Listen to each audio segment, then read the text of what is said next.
Selamat pagi, semangat pagi. Assalamualaikum warahmatullahi wabarakatuh. Salam sejahtera, Om Swastiastu, Namo Buddhaya, salam kebajikan, Rahayu Shalom. Apa kabar semuanya? Mudah-mudahan dalam keadaan yang baik-baik saja dan tidak kurang suatu apapun. Baiklah, masih bertemu dengan saya di mata kuliah yang sama, yaitu di mata kuliah Ekonomi dan Bisnis Internasional. Sebelum kita memulai perkuliahan kita kali ini, seperti biasa, demi kelancaran jalannya perkuliahan kita, maka kita berdoa menurut agama maupun kepercayaannya masing-masing. Untuk itu, berdoa dipersilahkan.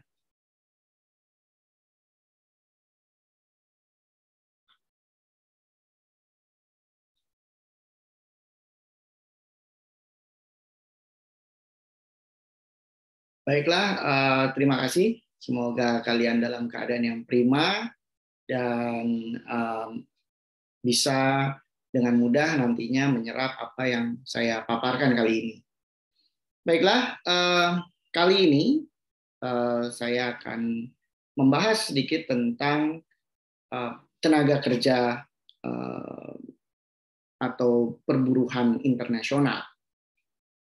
Kali ini ada beberapa topik yang akan kita bahas.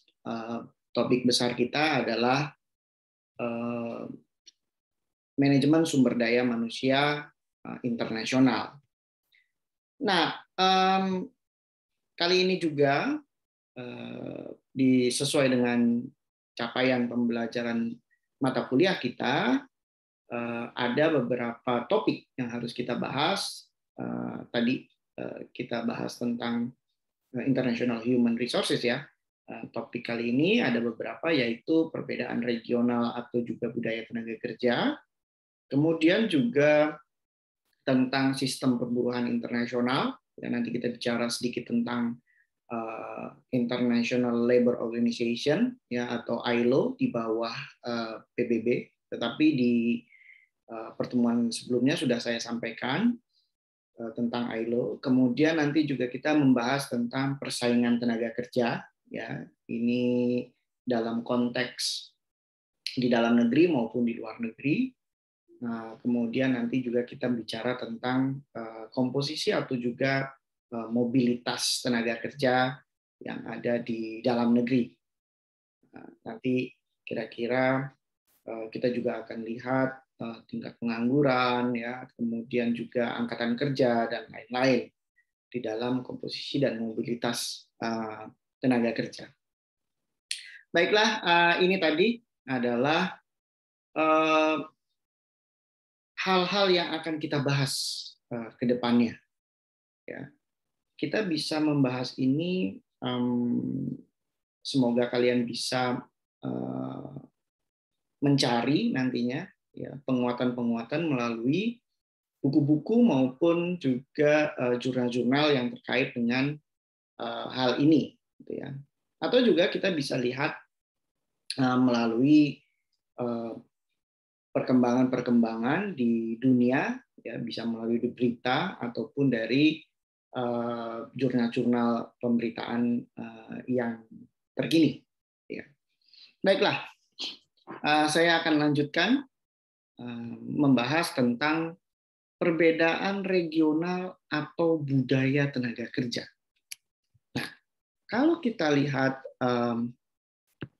topik ini memiliki ada 3 permasalahan yang akan kita bahas, yaitu pertama budaya kerja, ya, budaya kerja di dalam suatu negara atau suatu masyarakat yang sifatnya kalau kita sudah bekerja di salah satu profesi, ini jadi profesi seumur hidup bagi kita. Ya. Yang kemudian juga ada dampak perubahan kondisi industri yang nantinya akan mempengaruhi budaya atau juga mempengaruhi perilaku-perilaku dari tenaga kerja itu sendiri. Dan yang berikutnya adalah adanya perubahan kondisi budaya, ya, dari dampak tadi, ya, adanya perubahan industri atau perubahan kondisi industri di satu negara atau di suatu kawasan regional di dunia, gitu ya. Nah, kalau kita bicara tentang budaya kerja, bahwa kita akan bicara juga tentang awalnya kita bekerja itu bagaimana sih? Nah, dari mulai melamar pekerjaan, ya, kemudian juga melakukan interview, ya. Kalau ini melamar kerjaan kan biasanya kita menulis surat pengajuan atau proposal lamaran kerja, gitu ya, ke suatu perusahaan atau suatu instansi. Kemudian apabila kita lolos administrasi, nantinya kita juga akan dipanggil ke tahap wawancara atau interview. Nah, interview ini biasanya ada beberapa tahap lagi ya sebelum ada tes-tes yang lain-lain, gitu ya. Nah, kemudian juga setelah kita diterima di perusahaan tersebut, ini biasanya nanti kita memiliki atau mendapatkan status sebagai karyawan atau enggak pegawai di perusahaan tersebut, gitu ya. Baik itu sifatnya temporer, ya, atau juga permanen, gitu ya. Nah, setelah itu kalau kita bicaranya tentang sudah bekerja lama di suatu perusahaan, ini biasanya kita sudah nggak mau nih pindah kerja lagi atau sudah nyaman lah di zona kita, gitu. Ya sudahlah, saya bekerja ini saja, saya nggak mau berubah-berubah lagi.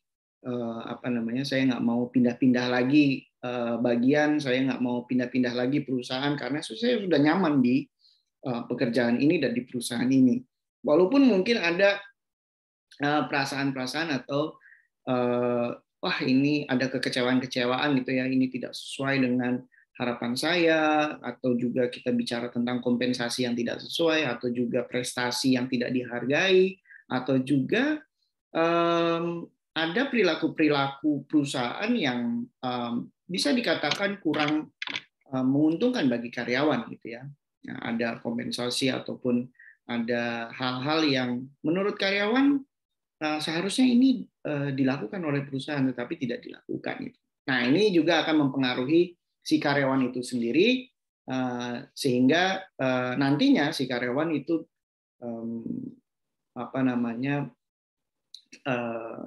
terbentuk perilakunya dengan merasa berada di zona nyamannya si karyawan tersebut, gitu ya. Nah, kalau sudah nyaman, akhirnya sudahlah, saya kayaknya mengambil keputusan untuk pensiun saja di perusahaan ini sampai nanti saya usia pensiun, gitu ya. Nah, ini kan kalau kita bicara pensiunnya ada yang 56 tahun pensiun, ada yang 58 tahun baru pensiun, gitu ya. Nah, ini kalau kita bicara tentang budaya kerja untuk seumur hidup, ini saya kayaknya ingat budaya kerja yang seperti ini nih dulu ada di negara Jepang, ya. Kalau negara Jepang itu kayaknya kalau udah pilih profesi itu dia pilih sampai dia mati itu atau dia sampai pensiun profesinya itu, gitu ya. Nah, ini juga pilihan-pilihan, ya, yang kita nantinya bisa evaluasi atau kita bisa dalami lagi, ya, sebetulnya kenapa sih ada budaya kerja ini untuk seumur hidup, gitu. Sedangkan kita kan kalau bisa kan bekerja itu kan tidak hanya karir yang kita pikirkan, tetapi juga kesejahteraan. Nah, selain itu juga kita mencari pekerjaan apa sih yang paling nyaman untuk diri kita, gitu, atau pekerjaan apa yang paling sesuai untuk diri kita, gitu. Kalau kita bicara nanti tentang keahlian, ya, expertise, kemudian kompetensi atau yang lainnya, gitu ya. Nah, ini tadi bicara tentang budaya kerja untuk seumur hidup, gitu. Kemudian juga ada dampak perubahan kondisi industri. Nah, beberapa perusahaan bila ada perubahan kondisi industrinya, ini juga bisa mengakibatkan adanya pemecatan sepihak dari perusahaan. Kalau kondisi industrinya mengalami misalnya lesu pendapatan atau juga minimnya penjualan, ya. Hal ini bukan hanya dikarenakan karyawan yang tidak mampu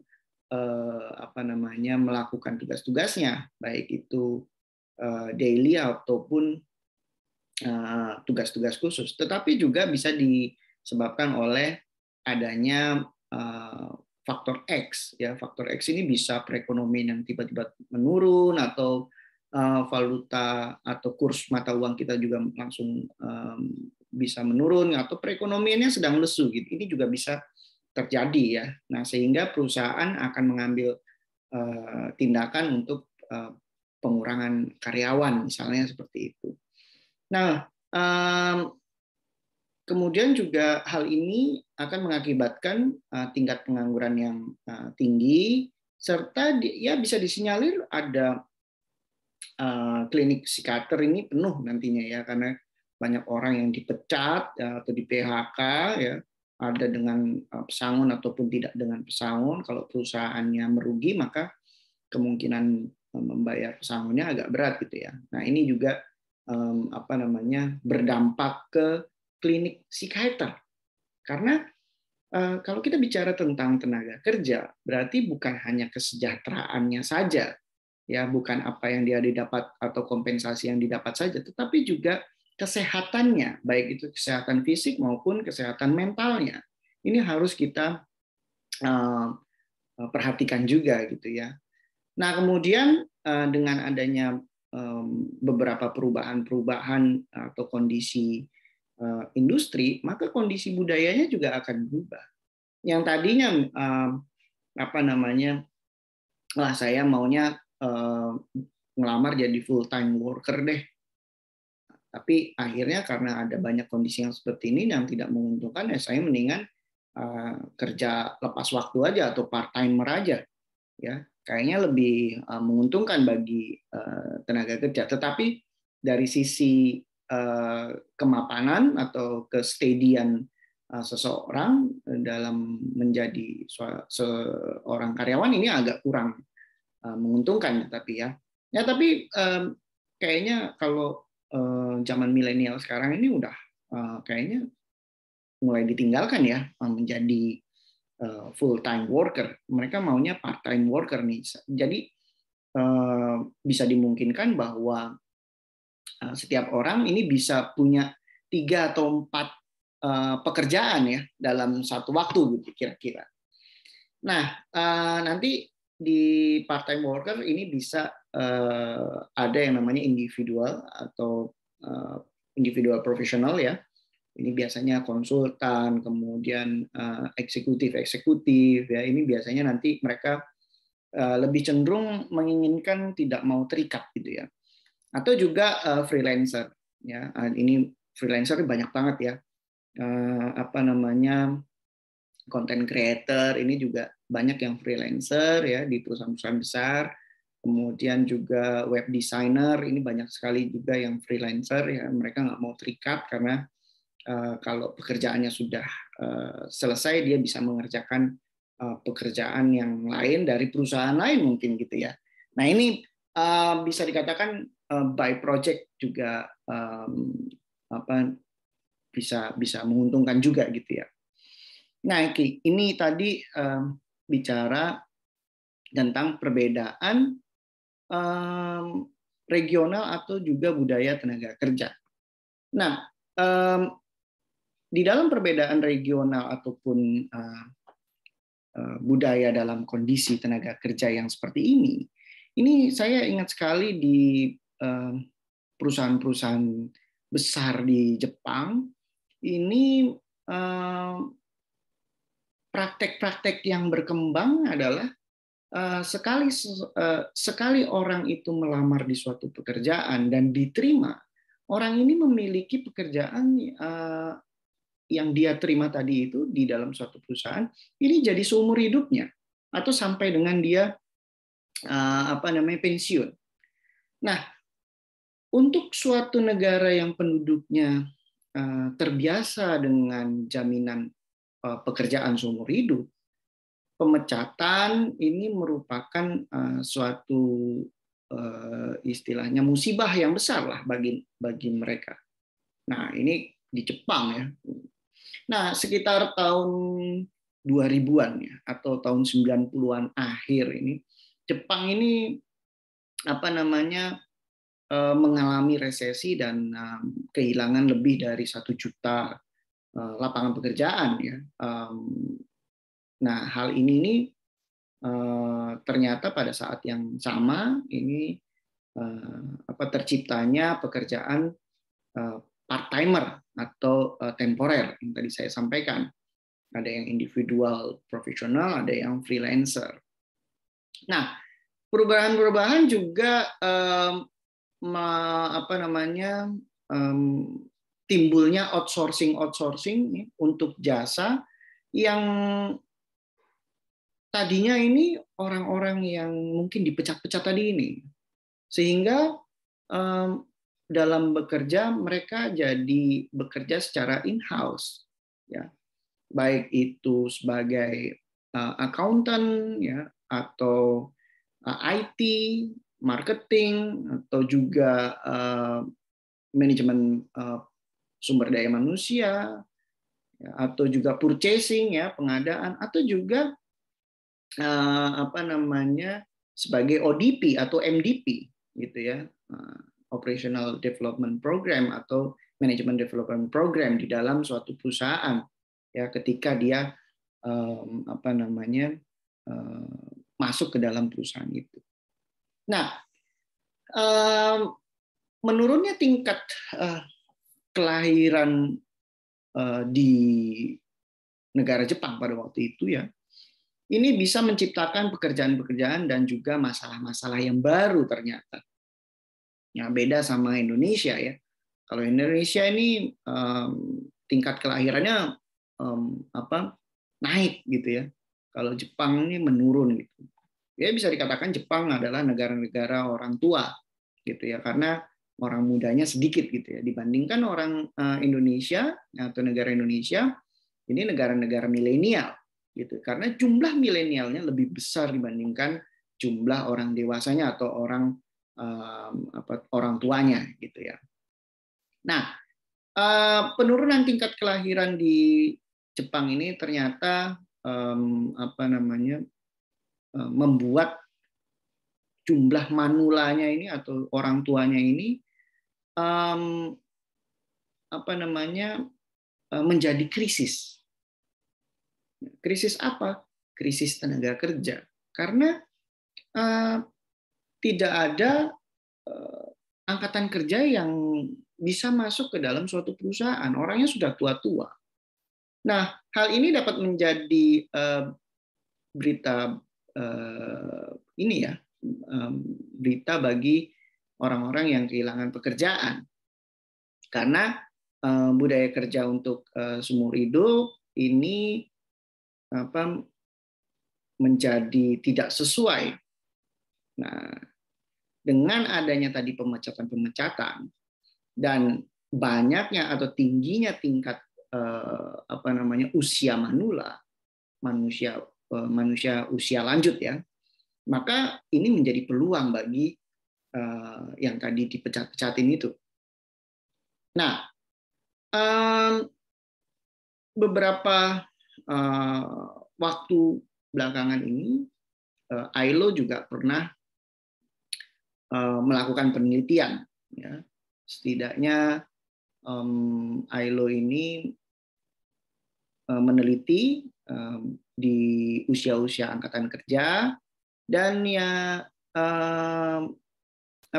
yang diteliti adalah orang-orang yang bekerja sebagai buruh-buruh pabrik, ya, kemudian juga buruh-buruh tambang, baik itu tambang baru maupun tambang lama gitu ya, dan juga housemaid ya atau pembantu rumah tangga. Nah, mereka biasanya bekerja dan tinggal ini dalam kondisi yang bisa dikatakan berbahaya ya, atau keselamatannya terancam. Kemudian tingkat kompensasi atau tingkat gajinya juga ya menyedihkan gitu ya, tanpa kadang-kadang tanpa ada bonus-bonus, atau bahkan ada yang dipekerjakan tanpa imbalan gitu. Nah, walaupun kebanyakan pekerja yang diteliti ini adalah anak-anak, ini jumlahnya juga cukup mencengangkan gitu ya, jumlah pekerja anak-anak. Nah, hal ini juga tidak boleh dilakukan seharusnya, apalagi kondisinya ada di Asia. Nah, Asia ini terkenal sekali dengan tingkat kompensasi yang rendah, ya, sehingga banyak perusahaan-perusahaan besar yang memproduksi di Asia, memproduksi barangnya di Asia karena bisa dikatakan biayanya rendah, dan juga anak-anak menjadi eksploitasi. Anak-anak dieksploitasi dengan bekerja secara diam-diam, anak-anak di bawah umur ya, untuk bisa mendapatkan kompensasi di bawah ketentuan yang seharusnya dibayarkan. Nah, kejadian ini sebetulnya terjadi juga di negara-negara Afrika. Ya. Nah, ini lebih rendah lagi. Ada sekitar 40% ya, dari jumlah angkatan kerjanya ini adalah anak-anak. Nah, pekerja anak-anak ini hidup di negara Amerika Latin, ya. Kemudian juga ada juga di Inggris, Italia, Portugal, banyak sekali negara-negara yang mempekerjakan anak-anak. Kemudian anak-anak itu diekspor ya. Kalau kita kan TKI ya, TKI kita juga ekspor sebagai tenaga bisa dikatakan bukan tenaga ahli ya, tetapi tenaga kasar. Ini banyak sekali yang berusia di bawah 16 tahun yang dipaksa untuk bekerja, baik itu tadi ya di tambang, di segala macam, di pabrik-pabrik ya. Nah, tetapi tidak memiliki izin, dan biasanya sedikit sekali diberikan pendidikan formal, karena kebanyakan dari mereka ini belum lulus sekolah gitu ya. Nah, perusahaan internasional dari negara maju ini harus menyesuaikan praktek-praktek tenaga kerja yang mereka lakukan supaya bisa sukses di operasionalnya di negara-negara berkembang. Nah, hal ini merupakan menjadi masalah. Hal ini menjadi sesuatu yang harus kita selesaikan. Permasalahan ini harus ada solusinya. Nah, melalui kompromi, toleransi, kemudian manajemen yang baik, yang di mana perusahaan itu beroperasi pada lingkungan industri, ini supaya mampu mencapai tingkat produksi yang memuaskan nantinya, gitu ya. Nah, kalau kita bicara tadi tentang Jepang, kemudian Amerika Latin, maka manajemen Eropa ini biasanya telah bernegosiasi ya, lebih cepat gitu bernegosiasi, kemudian bisa lebih cepat mempelajari dan beradaptasi secara kebutuhan lokal. Nah, kita tahu sejak tahun 2000 Eropa ini lebih dulu memiliki perjanjian atau memiliki kawasan regional Uni Eropa. Ya, walaupun di Asia Tenggara ada ya ASEAN gitu ya. Tetapi alternatif yang ada adalah perusahaan nanti harus meningkatkan tingkat produksi yang melemah ya, supaya tidak mengalami kehancuran ke depannya atau mengalami kerugian yang ke depannya. Itu tadi ya. Jadi memang agak sedikit berbeda kalau kita bicara tentang Asia, tentang Amerika, dan juga tentang Eropa. Tetapi pada dasarnya kita semua memiliki permasalahan yang sama, yaitu masalah ketenagakerjaan yang bisa dikatakan kurang menjadi prioritas untuk diselesaikan, atau ya tidak cepat menyelesaikan masalah-masalah tenaga kerja gitu ya. Bahkan menjadi isu yang sangat fantastis ketika kita bicara tentang buruh gitu ya. Nah, ini tadi kita bicara tentang perbedaan regional atau juga budaya tenaga kerja. Kalau kita bicara nanti di Indonesia, budaya tenaga kerjanya beda lagi nih dengan Asia, ya, dengan Jepang, kemudian dengan Amerika, kemudian dengan negara-negara di Eropa. Ini beda-beda lagi, gitu ya.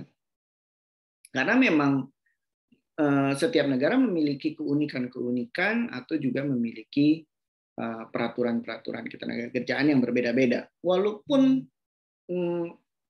kita punya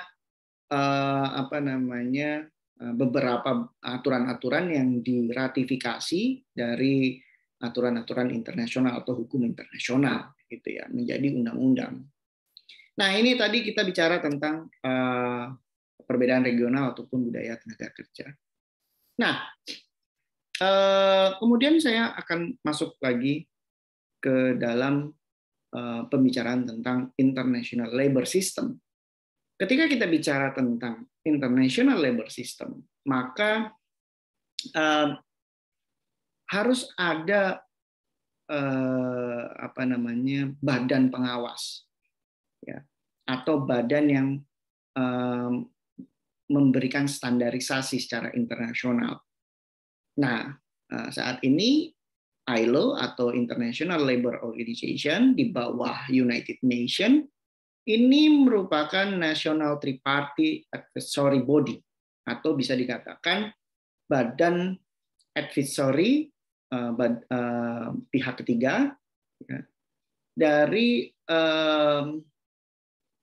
negara kita. Yang seperti apa? Yang mengatur salah satunya tentang K3 atau safety and health, ya, for the labor. Nah, selain itu negara kita juga memiliki beberapa aturan-aturan berdasarkan hasil perjanjian dari konvensi-konvensi yang bersifat rekomendasi, kemudian juga beberapa peraturan-peraturan dan juga petunjuk-petunjuk teknis, gitu ya, yang didasari oleh tadi aturan-aturan internasional tadi yang kita ratifikasi menjadi undang-undang ataupun menjadi aturan-aturan yang sifatnya lebih teknis lagi, ya, ada di pemerintah daerah. Nah,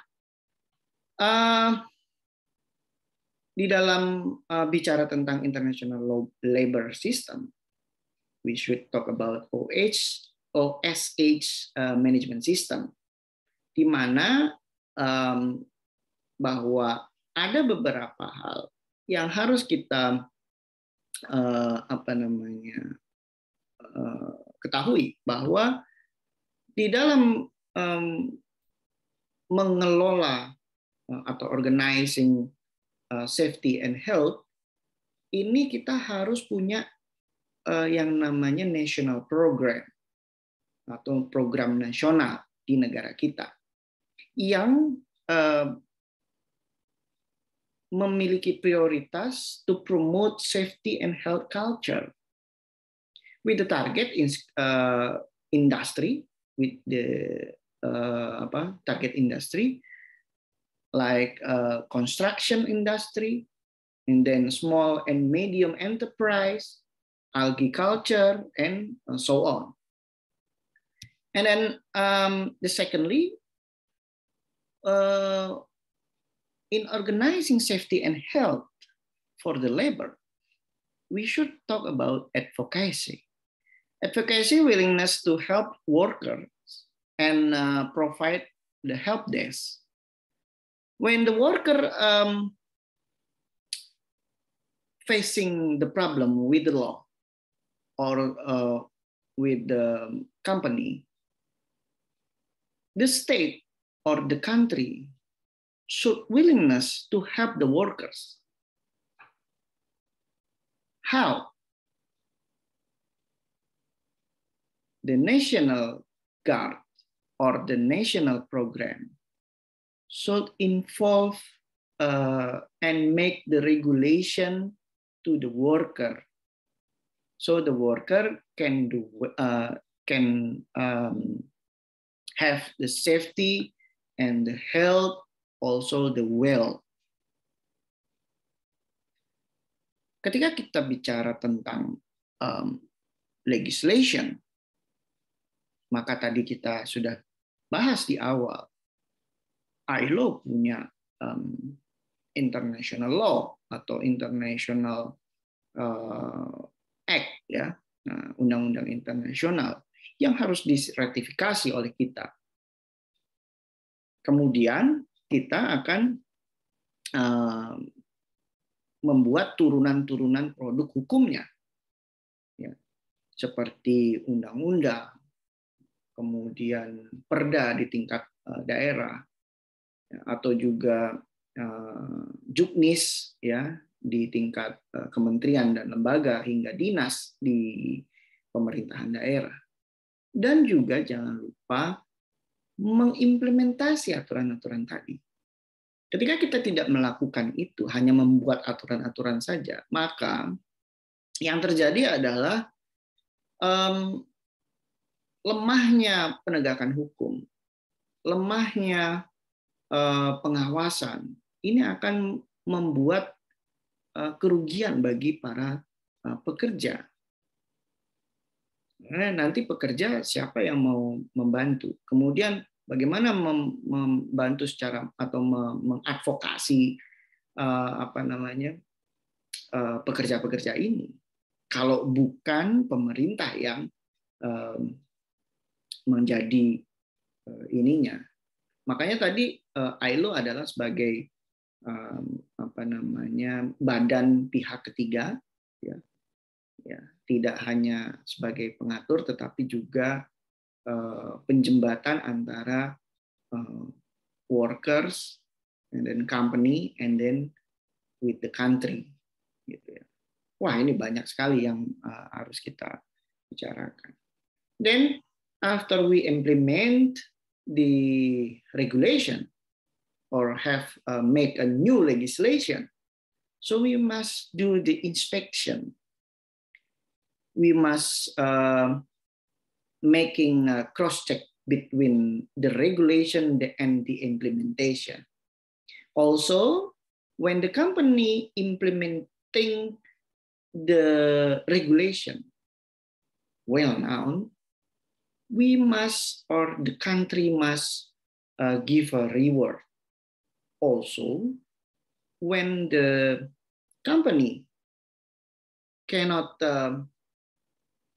implementing the regulation as well as good management, so the country must have or must give a punishment for this company.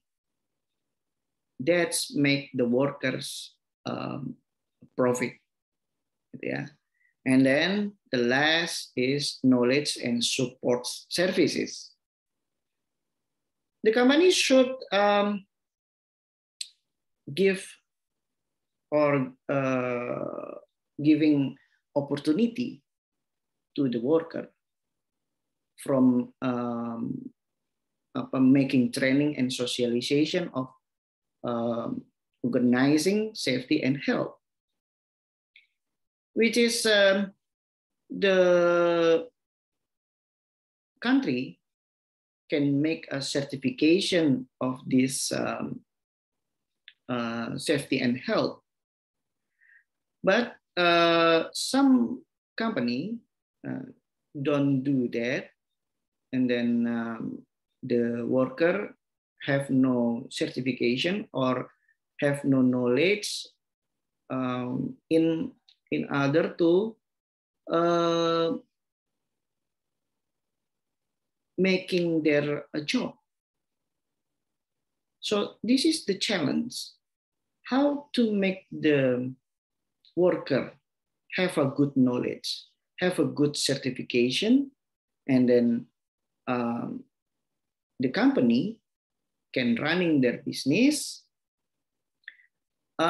with the assurance and the quality control to make the product as good as to the market.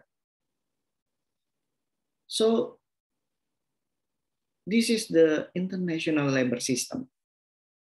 So we can talk about the national program, yeah, and then the advocacy for the workers, and then the country must make a legislation program or ratification of the law, yeah, to make a regulation, and then in the implementing, the country should inspect too. Is it the regulation and the implementation running well or not running well? And there a system about reward and punishment on the regulation. And for the worker, it should be developed in their knowledge, in their skill, and the company should make a training or have a socialization program to assure and to assurance about the safety and the health in the company. Ya, kita tahu bahwa banyak perusahaan yang tidak melakukan K3. Ya. Padahal K3 ini sangat penting. Contoh kecil-kecilnya banyak sekali. Ya. Ada petunjuk di dalam gedung, kemudian juga pemadam kebakaran atau fire extinguish yang tidak berfungsi dengan baik, kemudian tidak ada jalur evakuasi dan lain-lain. Ini juga akan mempengaruhi budaya pekerja, keamanan, kenyamanan, dan kesehatan dari pekerja tadi. Jaminan bahwa perusahaan harus melakukan hal ini. Gitu kira-kira. Nah ini ketika kita bicara tentang labor system. Wah ini panjang sekali kalau saya ceritakan tentang regulasi-regulasi yang mencakup tentang hal ini. Itu kira-kira. Baiklah, ini tadi kita bicara tentang international labor system. So, ada beberapa pertanyaan. Saya ambil satu pertanyaan. Kenapa kita masih pakai tenaga kerja asing? That's the question. Kenapa?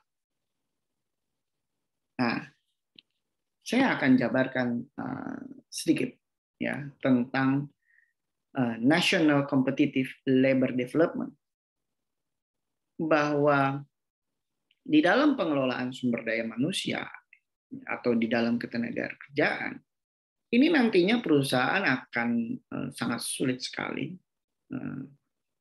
untuk finding a good manager in their company yang beroperasi di luar negeri. Nah, kita tahu bahwa hal ini menjadi suatu kesulitan yang bisa dikatakan jarang sekali ya terpecahkan. Ini biasanya menemukan manajer ini sulit kalau di luar negeri, karena kita biasanya harus menggunakan local staff, gitu ya. Nah, jadi kita di dalam headquarters ini harus bisa menyesuaikan budaya-budaya, kemudian perbedaan-perbedaan yang yang ada, sehingga kita bisa mendapatkan manajer atau juga staff yang baik di luar negeri gitu, di dalam mengelola perusahaan kita. Nah, kemudian juga ada beberapa hal yang menyangkut tentang pengelolaan ketenagakerjaan, bahwa salah satunya adalah asal negara. Nah, di mana asal negara ini merupakan tempat kantor kita berada, ya. Dan biasanya sih pengelolaan di dalam negeri akan berbeda dengan pengelolaan di luar negeri, ya. Nah, kemudian ada juga negara tuan rumah. Nah, ini adalah anak perusahaan dari perusahaan kita yang ada di dalam negeri. Ini ditempatkan di negara-negara tertentu sesuai dengan pasar yang akan kita tuju. Nah, kemudian ada negara ketiga, ya, atau warga negara ini merupakan pekerja yang bukan warga negara asal dan juga bukan warga negara di mana ditempatkan cabang kita atau di luar negeri. Nah, umumnya ini lulusan perguruan tinggi yang baru lulus ini bisa langsung direkrut dengan tujuan cepat ya untuk dikirimkan ke luar negeri. Nah, biasanya mereka harus menghabiskan beberapa tahun di perusahaan domestik dulu ya, di perusahaan pusatnya, kemudian dan mereka juga mungkin masuk ke bagian operasi internasional perusahaan. Ya. Tetapi entah apa yang direncanakan dengan keuletan ataupun dengan juga kemujuran dan juga kombinasi dengan elemen-elemen yang lain, ini bila perusahaan merasa mungkin akan mengirimkan pekerja ke negara asal ke luar negeri, dari negara asal ke luar negeri, ini perusahaan akan mendorong pekerja ini untuk mempelajari bahasa dan juga budaya-budaya negara yang akan mereka tuju nantinya. Ya. Nah, ini bicara tentang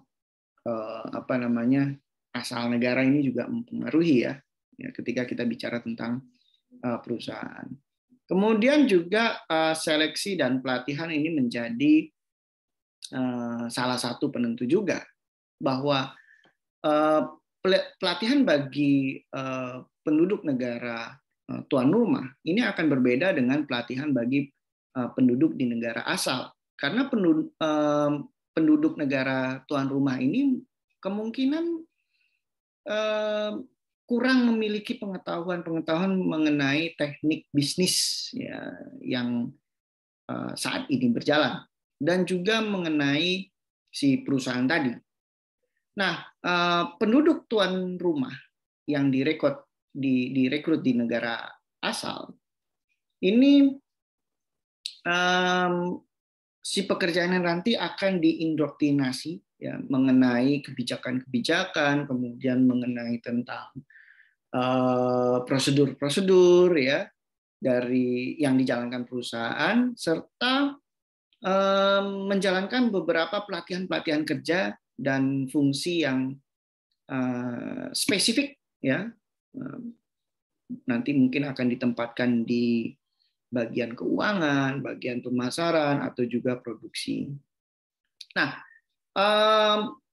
penduduk tuan rumah ini yang direkrut di negara tuan rumah, ini nanti perusahaan dapat membuat program-program in-house atau yang dilakukan sendiri pada anak perusahaan di negara tuan rumah. Atau juga perusahaan dapat menggunakan business course ya, atau kursus-kursus bisnis di universitas-universitas di negara tuan rumah. Atau juga bukan hanya business course ya, tetapi juga mengirim pekerja baru tadi ya, yang sudah diterima ini untuk sekolah tentang bisnis di negara-negara asal atau ke program-program pelatihan di dalam perusahaan itu atau in-house tadi, atau istilahnya kalau sekarang TOT ya. TOT itu training of trainers.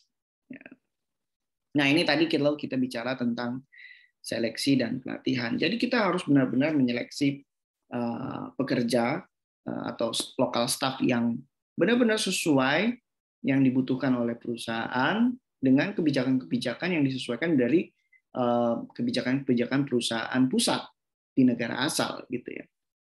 Dengan beberapa aturan biasanya di negara-negara tertentu ada keharusan harus meng-hire local staff sebanyak sekian persen dari total pekerja yang dipekerjakan di perusahaan itu, di cabang itu misalnya. Ya, ada beberapa. Kalau di Indonesia itu harus sekian persen, itu 30% atau kalau nggak salah, gitu ya. Dan itu juga berlaku di perusahaan-perusahaan lokal, ya, harus mempekerjakan tenaga kerja di sekitaran wilayah operasi atau di sekitaran wilayah perusahaan itu kira-kira. Nah, kemudian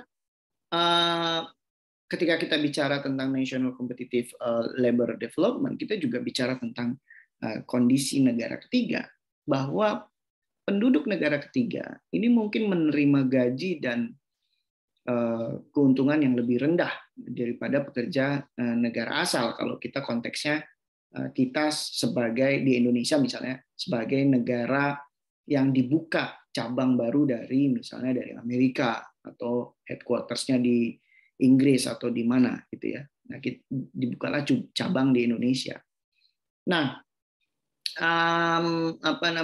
mereka ini mungkin datang dari negara yang budayanya berbeda atau juga bisa mirip dengan negara tuan rumah.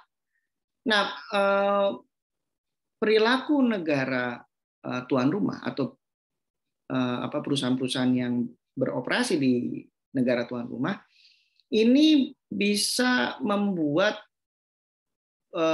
pemerintah di sana ini menekankan untuk mempekerjakan penduduk mereka sendiri. Tetapi balik lagi tadi yang saya sampaikan, penduduk negara ketiga ini tidak akan disambut dengan baik biasanya dari penduduk negara asal.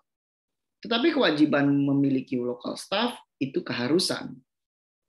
Nah, kesulitan yang lain adalah yang dihadapi adalah adanya generalisasi. Nah, kita harus sebetulnya berhati-hati dengan generalisasi personel ya dari negara ketiga. Sebagian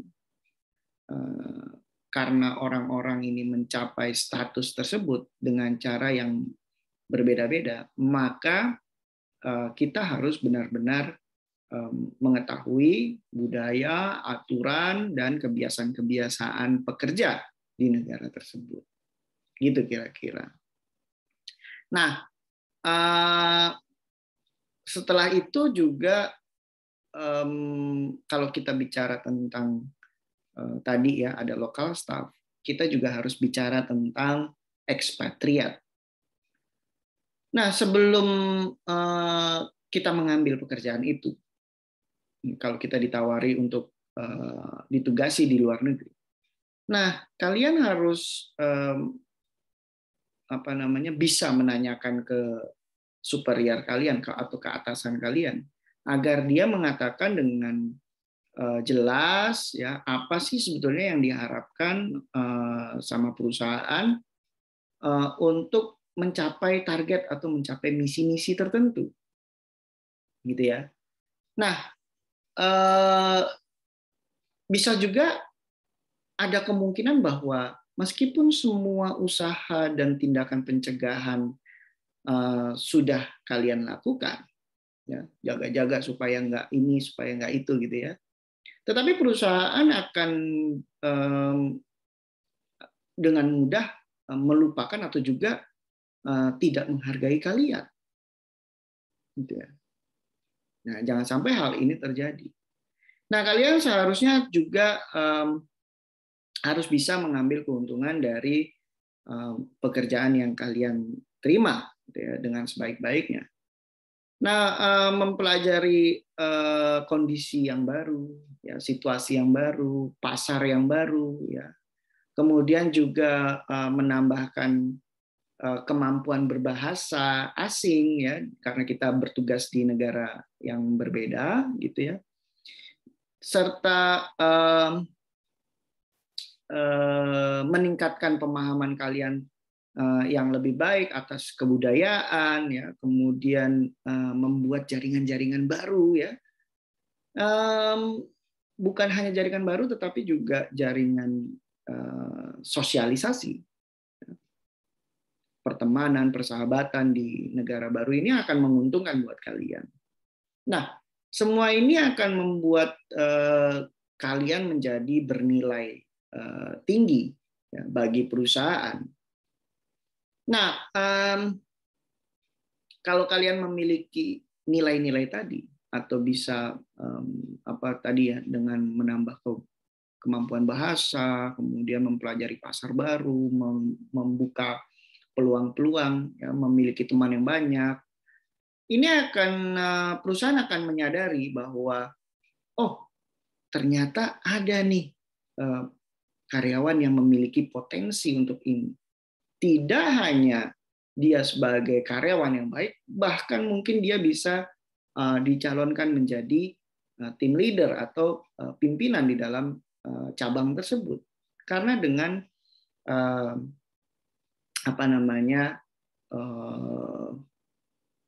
tingkat sosialisasi yang tinggi, ya, kemudian network yang banyak, kemudian juga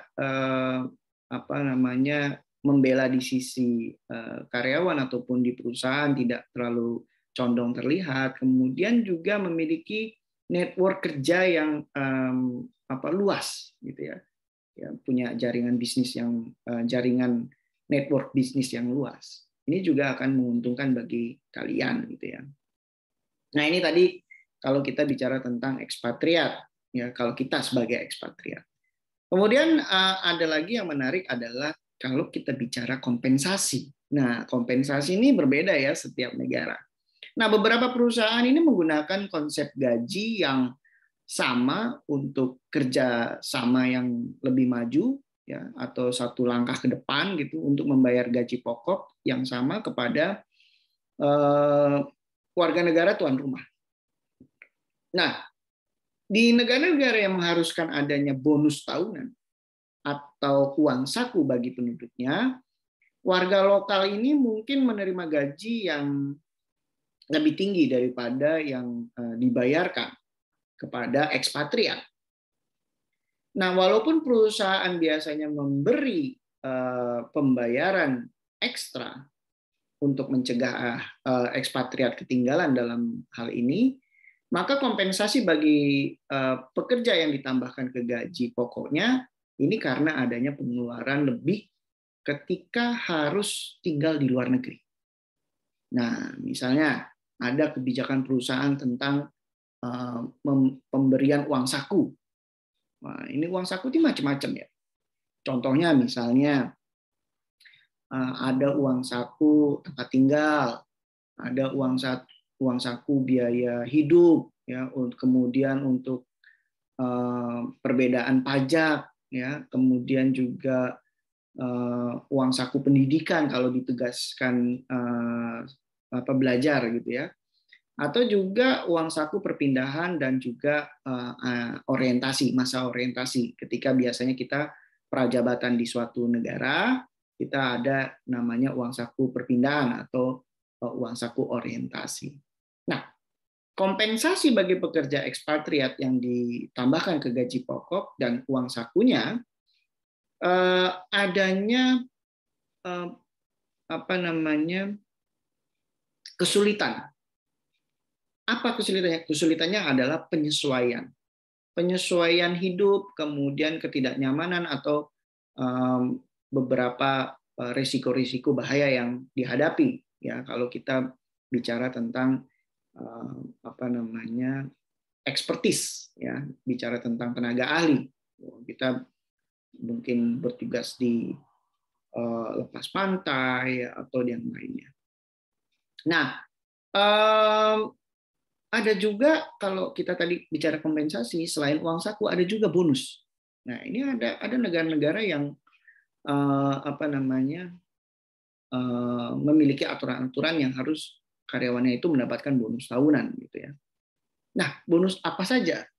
Contohnya misalnya karena tadi ada permasalahan-permasalahan yang ketidaknyamanan, kemudian juga kesulitan hidup, ya, kemudian juga ada bahaya yang akan dihadapi. Nah, bonus ini juga merupakan kompensasi dari perusahaan kepada karyawannya. Dalam bentuk apa? Mungkin ada yang namanya premium luar negeri, atau juga premium luar negeri itu tunjangan kemahalan, atau juga adanya kalau dia selesai kontrak itu adanya pembayaran pemutusan kontrak gitu ya.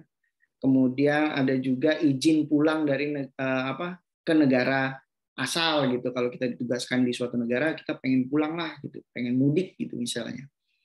Nah, ini juga ada tunjangannya atau bonus-bonus tertentu.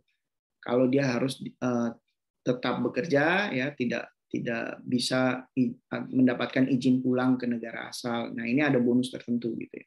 Kemudian paket kompensasi bisa juga menjadi rumit, ya. Ada bagi ekspatriat, ya.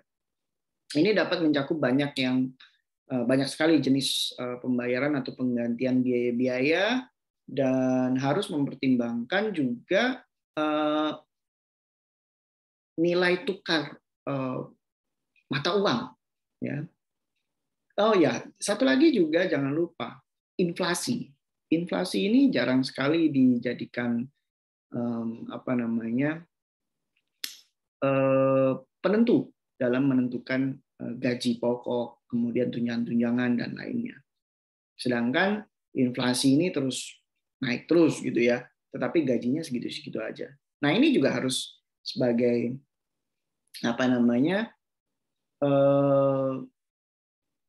point of view dari perusahaan, supaya nanti si karyawan tidak akan lari ke perusahaan lain dengan kompensasi yang lebih baik gitu ya.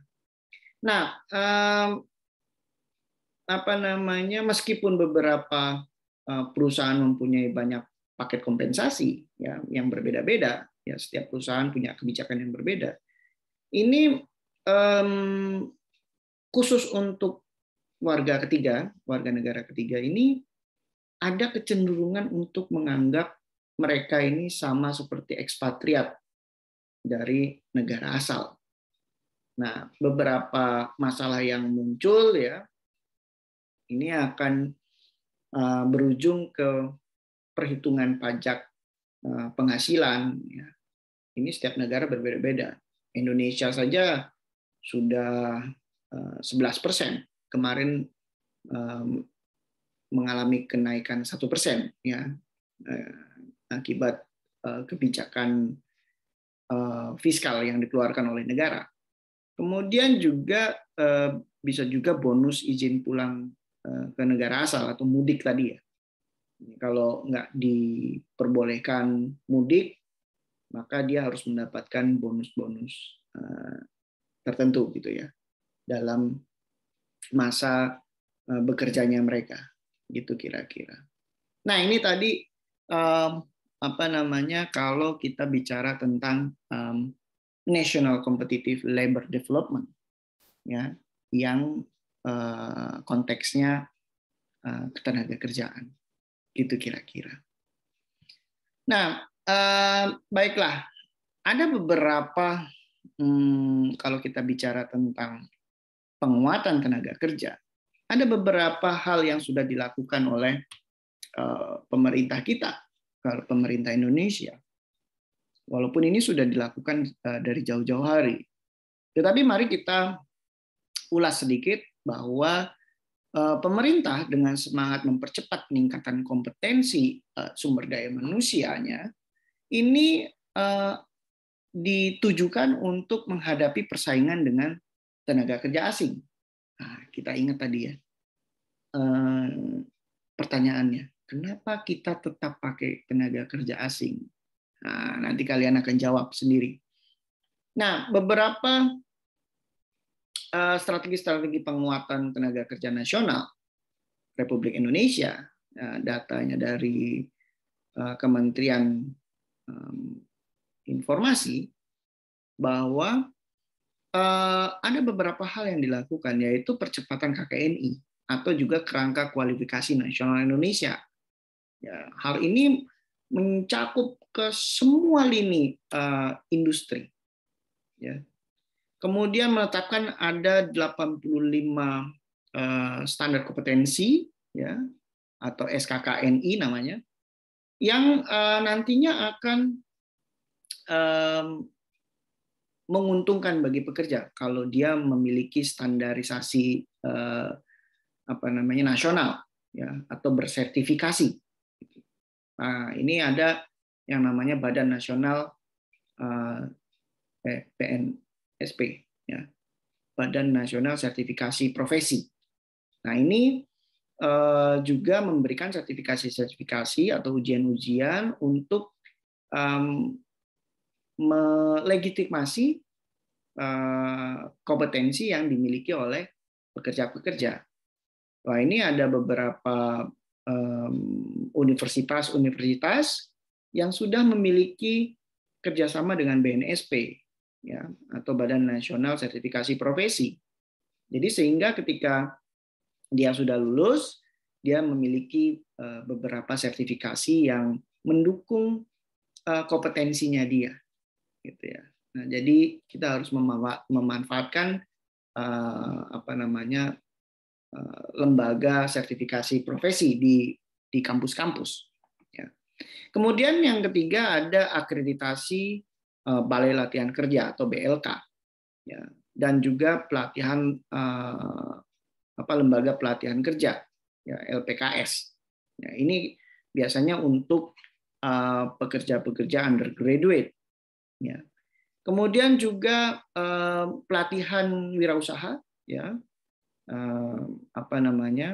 biasanya di setiap kecamatan atau di regional di suatu wilayah, ya.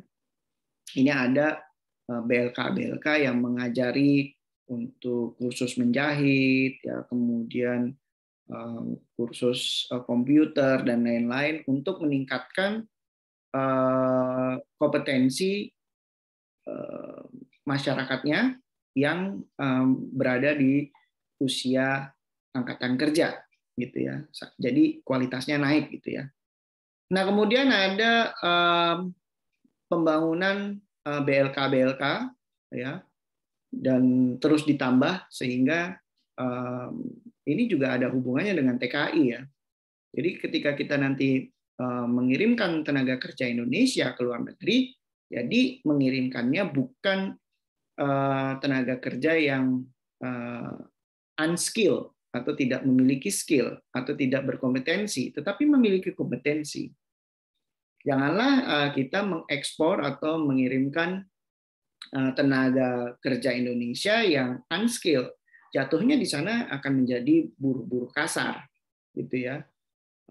tukang kebun, tukang cuci, tukang setrika, dan lain-lain. Tetapi bagaimana caranya Indonesia bisa meningkatkan kompetensi, meningkatkan kualitas tenaga kerjanya, sehingga yang dikirimkan ke luar negeri adalah tenaga-tenaga ahli, ya, bukan lagi unskilled labor, tetapi skilled labor and certificate based on kompetensi,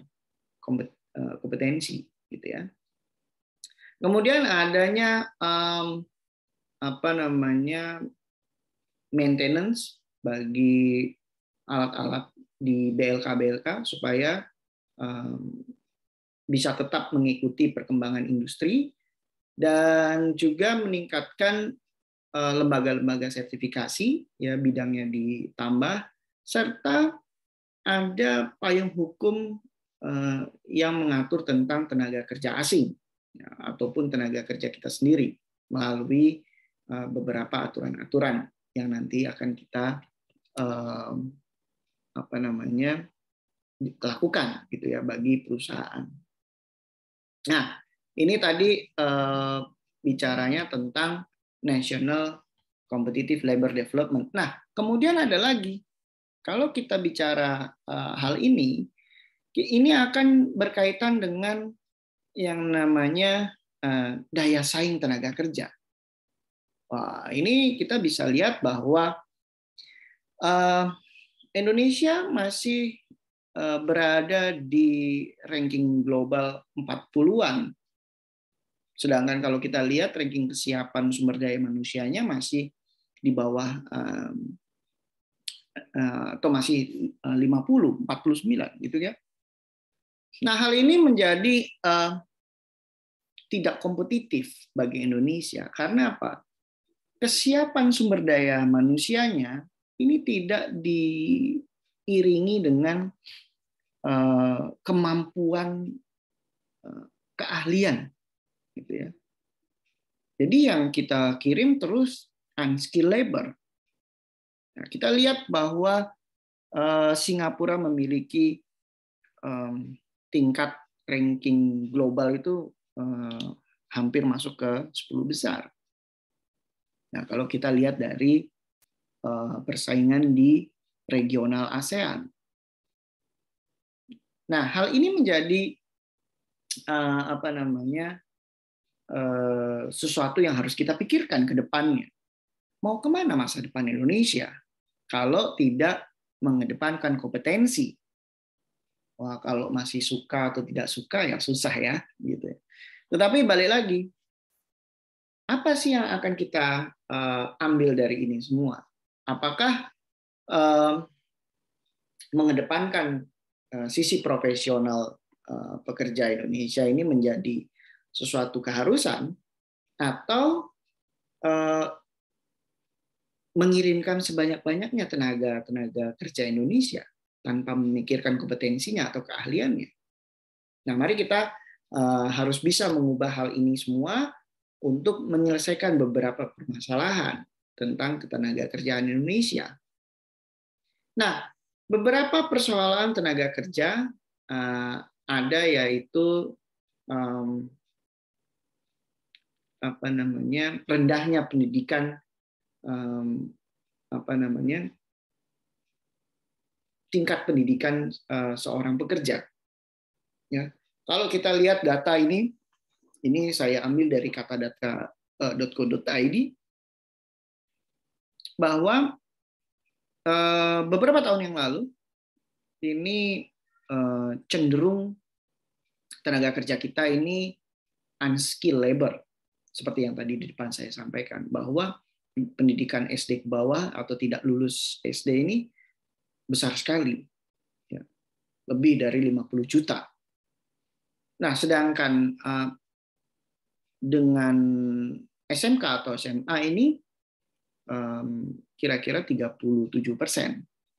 Nah, kita lihat kalau di tingkat SMA ada SMK, ya, dengan kejuruan. Nah, sekolah menengah kejuruan memiliki skill, tetapi skill-nya tidak bisa digunakan untuk keluar negeri.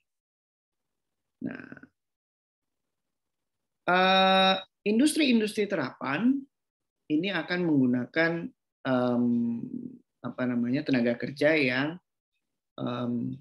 memiliki degree atau memiliki tingkat kesarjanaan.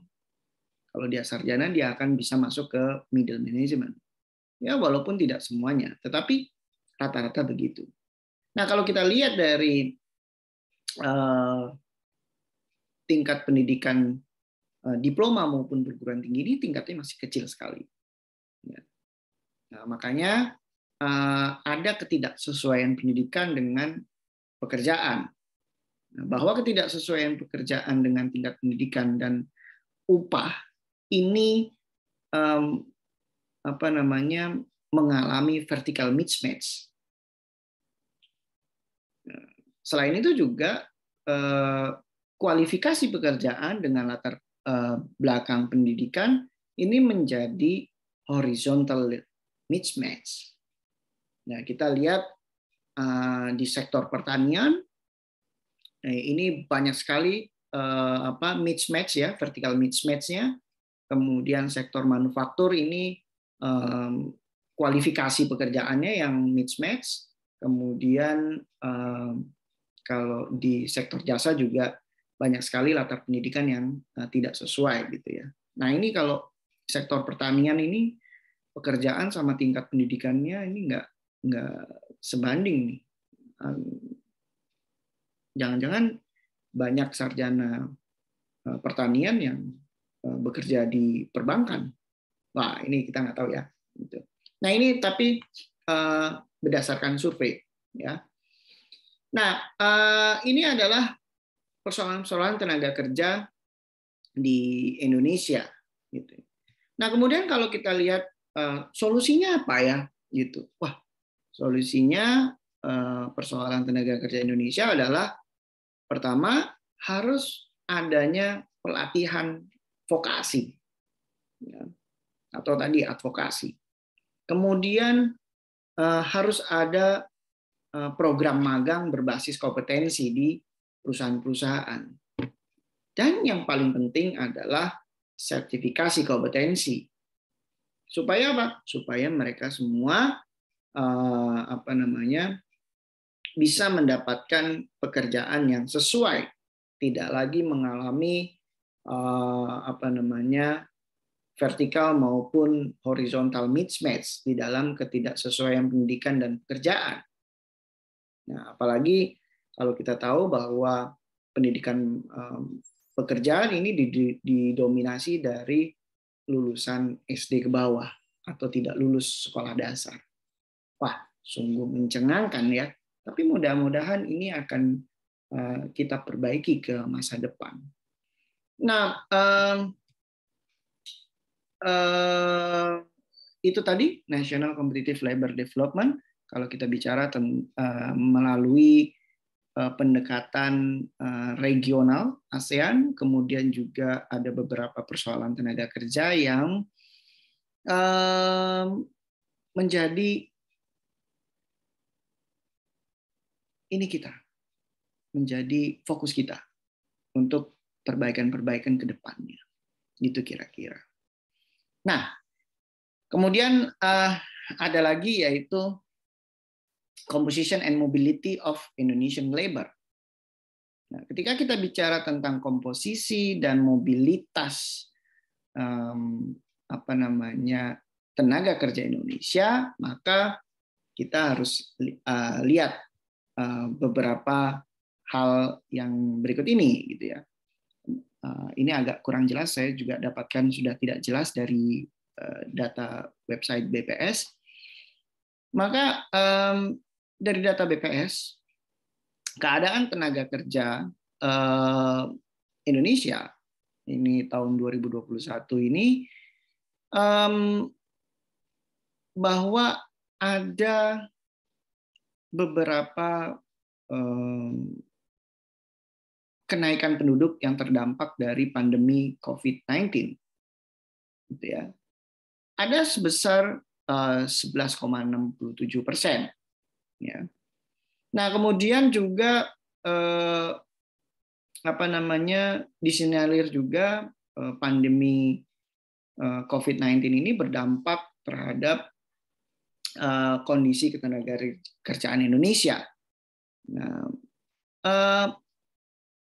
beberapa waktu yang lalu saya baca bahwa pertumbuhan ekonomi Indonesia ini triwulan ketiga ya di tahun 2021 ini mengalami beberapa perubahan-perubahan dibandingkan tahun lalu. Ya, penduduk usia kerja ini itu mengalami kenaikan sebanyak 2,2 juta orang atau juga sekitar 11,67% tadi, bahwa sebagian penduduk ini kehilangan atau berhenti bekerja dan menjadi pengangguran ya, karena adanya pandemi, bukan angkatan kerja. Nah, kemudian pandemi ini membuat sebagian penduduk menjadi sementara ini tidak bekerja atau mengalami pengurangan jam kerja. Ya, kita lihat nih, setelah pandemi ini menjadi endemi, apakah ada perubahan lagi atau tidak. Nah, adapun penduduk usia kerja yang terdampak pandemi, ini dikelompokkan menjadi ada 4 komponen. Pertama, pengangguran karena pandemi, ya, kemudian bukan angkatan kerja karena pandemi, kemudian tidak bekerja karena pandemi, dan penduduk bekerja yang mengalami pengurangan jam kerja. Wah, ini yang biasanya dapat lemburan, udah nggak boleh lembur. Ya. Nah, kondisi ini membuat para pekerja ini berhenti bekerja akhirnya. Sedangkan kondisi dari beberapa kondisi yang tadi ini merupakan dampak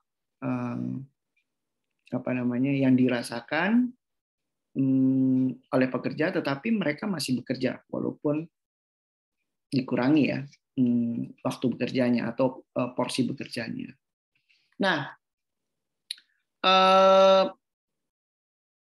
jumlah angkatan kerja, ya kalau kita lihat di sebelah kiri, ya penduduk usia kerja, ini ada 206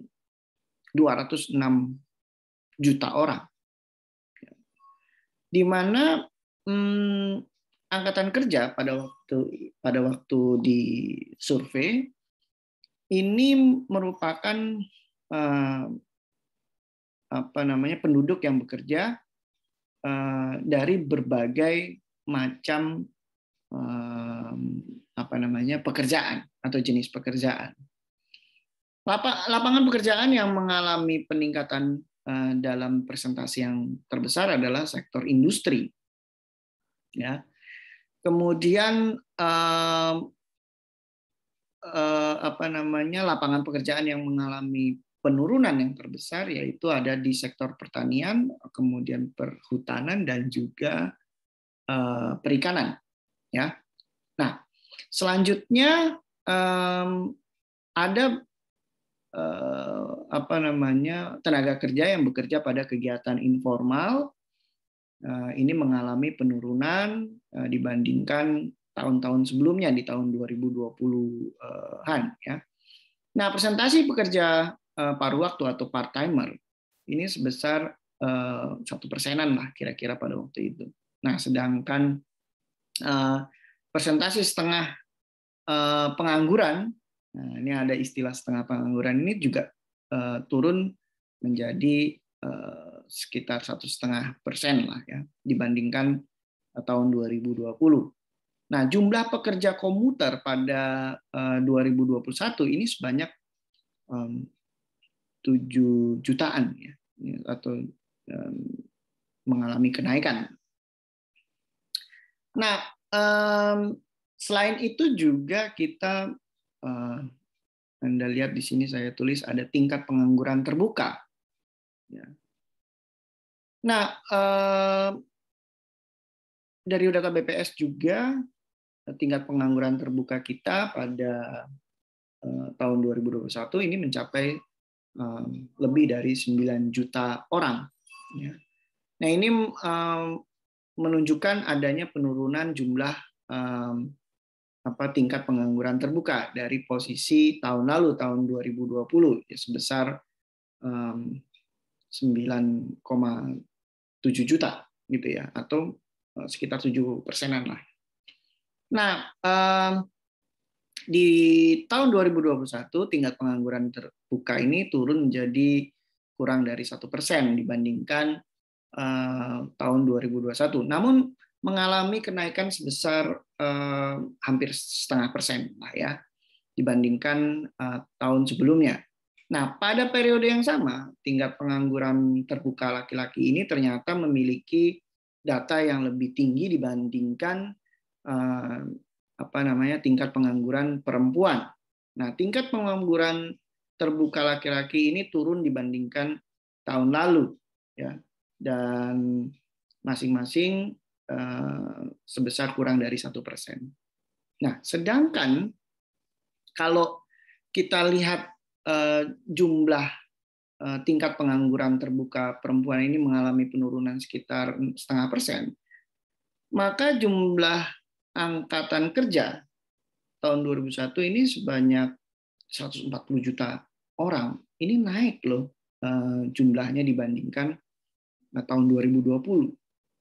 Nah, tingkat partisipasi angkatan kerja ini naik sebesar ya tidak terlalu signifikan sih jumlahnya ya, 0,03%. Penduduk yang bekerja sebagai atau di tingkat partisipasi angkatan kerja ini ada sekitar 131 juta orang, atau naiklah sekitar 2,6 juta orang dari tahun 2020. Nah, ini tadi menggambarkan bahwa kalau kita ambil kesimpulan, oh ya, satu lagi saya lupa, ini tentang implementasi Undang-Undang Nomor 11 Tahun 2020 tentang Cipta Kerja juga perlu kita implementasikan dengan baik. Nah, kemudian hal ini semua ini merupakan kabar baik, ya, sebab terjadi dalam kondisi pandemi COVID-19 dan pertumbuhan ekonomi belum berjalan optimal. Nah, menurut saya pribadi, suatu hal yang baik dan memang juga harus terus didorong supaya kenaikan-kenaikan tadi itu terus menjadi lebih baik lagi kondisinya, dan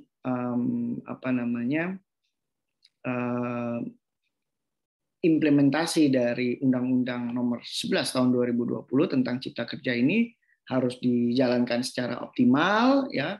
Kemudian juga menjadi regulasi yang bisa meningkatkan penyerapan tenaga kerja, dan juga diharapkan dengan adanya kehadiran regulasi ini bisa dapat menurunkan defisit anggaran kerja, defisit angkatan kerja, sorry. Nah, kalau nanti Undang-Undang Cipta Kerja ini mampu mengatasi defisit angkatan kerja, berarti bisa pembukaan lapangan kerja yang lebih besar dibandingkan pertumbuhan angkatan kerja yang sebelumnya, sehingga nantinya undang-undang ini bisa menurunkan TPT, ya, atau tingkat pengangguran terbuka secara sistematis, gitu kira-kira. Nah, ini kalau kita bicara tentang composition and mobility of Indonesian labor, gitu kira-kira.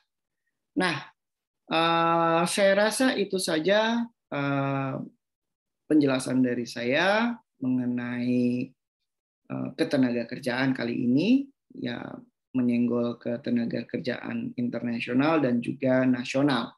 Ya.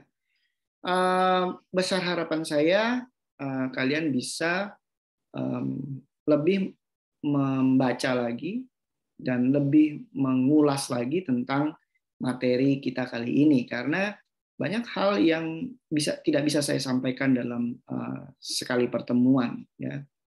Dan sekali lagi, besar harapan saya dengan kalian mengerti tentang Undang-Undang Nomor 11 tahun 2020 tentang Cipta Kerja ini, yang nantinya akan bisa mampu mengatasi defisit angkatan kerja, dan juga nantinya juga diharapkan bisa lebih membuka lapangan kerja baru, itu kira-kira. Nah, itu saja yang bisa saya sampaikan. Terima kasih sudah ada di kelas saya, dan saya ucapkan selamat pagi, semangat pagi. Assalamualaikum warahmatullahi wabarakatuh.